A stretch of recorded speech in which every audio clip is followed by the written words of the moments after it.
इस कहानी की शुरुआत होती है रमा से, जो बाहर से भागती हुई गुस्से में घर आई और आते ही अपने बेड पर जा कर गिरी और फिर सुबक सुबक कर रोने लगी।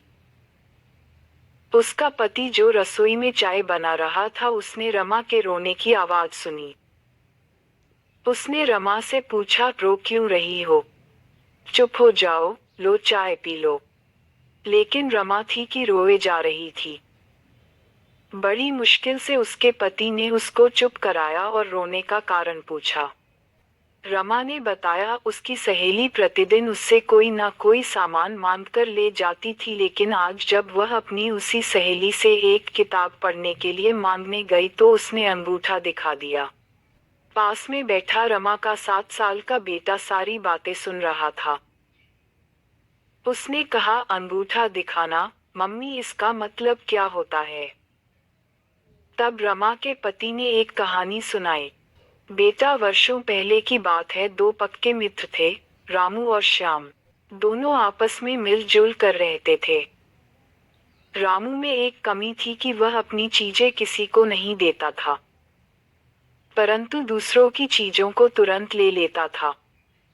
एक दिन वह श्याम को पेंसिल देने से साफ इनकार कर दिया। श्याम ने भी मन ही मन रामू को सबक सिखाने की ठान ली। कुछ दिनों बाद परीक्षाएं शुरू हो गई। एक दिन परीक्षा में रामू अपना पेन घर भूल गया। उसने श्याम के पास 2 पेन देखकर कहा, श्याम, तुम्हारे पास 2 पेन हैं, मैं अपना पेन घर भूल गया हूँ, मुझे अपना एक पेन दे दो। लेकिन श्याम ने सोचा कि रामू को सबक सिखाने का यही सही अवसर है।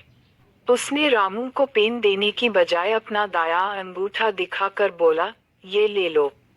रामू ने दूसरे बच्चों से पेन मांगा, मगर सबने उसे पेन देने से मना कर दिया। रामू रोने लगा। अध्यापक के पूछने पर रामू ने सारी बात बताई। तब अध्यापक ने कहा, आवश्यकता के वक्त हमें एक दूसरे की मदद करनी चाहिए, और उन्होंने रामू को अपने पास से पेन दिया।